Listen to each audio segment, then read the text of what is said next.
بسم اللہ الرحمن الرحیم۔ السلام علیکم ورحمۃ اللہ وبرکاتہ۔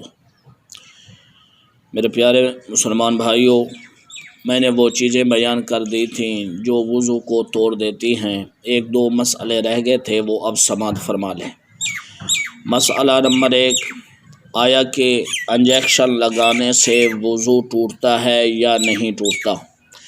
انجیکشن دو جگہ پہ لگایا جاتا ہے، یا تو گوشت میں لگایا جاتا ہے یا پھر نس میں لگایا جاتا ہے۔ جو انجیکشن گوشت میں لگایا جاتا ہے، دیکھیں گے انجیکشن لگانے سے خون نکلا ہے یا نہیں نکلا۔ اگر خون نکلا ہے تو پھر دیکھیں گے تھوڑا نکلا ہے یا زیادہ۔ اگر تھوڑا سا خون نکلا ہے، بہنے کی مقدار میں نہیں ہے، تو اس سے وضو نہیں ٹوٹے گا۔ اگر خون زیادہ نکلا ہے تو پھر صاف ظاہر ہے وہ تو بہنے کی مقدار میں ہوگا ہی صحیح۔ وہ بہنے کی مقدار میں خون نکلا تو اس سے آدمی کا وضو ٹوٹ جاتا ہے۔ مسئلہ نمبر 2، نس میں انجیکشن لگانے سے وضو ٹوٹ جاتا ہے، کیونکہ جب ڈاکٹر نس میں انجیکشن لگاتا ہے تو پہلے تھوڑا سا خون کھینچ لیتا ہے۔ جب وہ خون کھینچتا ہے، وہ خون بہنے کی مقدار میں ہوتا ہے، تو لہٰذا بہنے کی مقدار میں خون نکلا تو اس سے وضو آدمی کا جاتا رہا، اس سے آدمی کا وضو ٹوٹ جاتا ہے۔ اب اسی طرح کوئی ڈاکٹر کسی مریض کو گلوکوز وغیرہ کی ڈرپ نس میں لگاتا ہے تو اس سے بھی دیکھا جائے گا، بسا اوقات ایسا ہوتا ہے کہ خون نکل کر نلکی میں آ جاتا ہے۔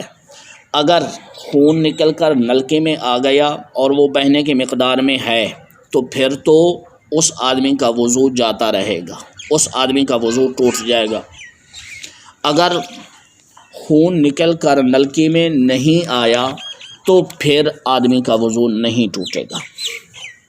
اسی طرح آدمی اپنا خون ٹیسٹ کرواتا ہے تو سرنج کے ذریعے ڈاکٹر وہ خون نکالتا ہے، تو اس سے بھی آدمی کا وضو ٹوٹ جائے گا، کیونکہ جو سرنج کے ذریعے خون نکالتا ہے، کھینچتا ہے، وہ بہنے کی مقدار میں ہوتا ہے، تو اس وجہ سے آدمی کا وضو ٹوٹ جائے گا۔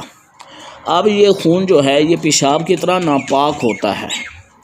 اس خون سے بھری ہوئی شیشی جیب میں رکھ کر آدمی کو نماز نہیں پڑھنی چاہیے۔ اگر بھری ہوئی شیشی خون کی جیب میں ہے، نماز کا وقت ہو گیا، اس میرے پیارے مسلمان بھائی کو چاہیے کہ وہ خون کی شیشی باہر نکال کر رکھ دے کہیں، جب نماز پڑھ لے تو نماز پڑھنے کے بعد وہ شیشی لے کر جہاں وہ جا رہا ہے چلا جائے۔ مسئلہ نمبر 2، اللہ تبارک و تعالی ہر ایک مسلمان کو محفوظ رکھے تمام بیماریوں سے۔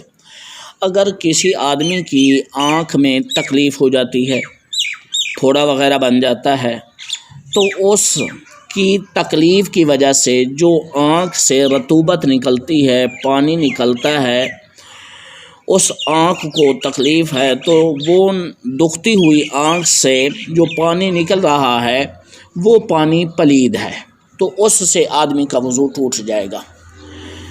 لیکن افسوس کی بات یہ ہے، اس مسئلے سے بہت سے میرے مسلمان بھائی ناواقف ہیں۔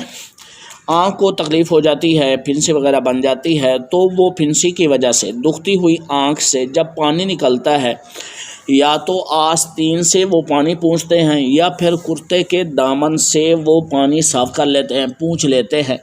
کیوں؟ وہ اس کو صرف اور صرف آنکھ کا پانی ہی سمجھتے ہیں، وہ یہ نہیں سمجھتے بھائی یہ دکھنے کی وجہ سے، تکلیف کی وجہ سے، پھنسی کی وجہ سے پانی نکل رہا ہے تو یہ پانی پلید ہے۔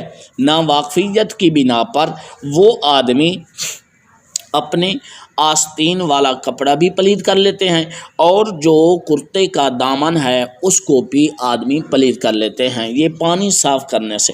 میرے پیارے بھائیوں، یہ پانی پلید ہے تو اس پانی سے آدمی کا وضو بھی ٹوٹ جاتا ہے۔ اگر اس نے صاف کیا، کپڑے کی جس جگہ سے بھی صاف کیا، وہ کپڑے کی جگہ بھی پلید ہو گئی۔ یہ دو مسئلے تھے جو میں نے اس وقت بیان نہیں کیے تھے، یہ اب میں نے بیان کر دیا ہے۔ میں امید کرتا ہوں انشاءاللہ العزیز آپ اس کو بغور سنیں گے اور اس پر عمل بھی کریں گے۔ میری دعا ہے اللہ تبارک و تعالی ہم سب کو دین مصطفیٰ علیہ السلام کے مسائل پر عمل کرنے کی توفیق عطا فرمائے۔ آمین ثم آمین بجاہ النبی الامین صلی اللہ تعالی علیہ وآلہ وسلم۔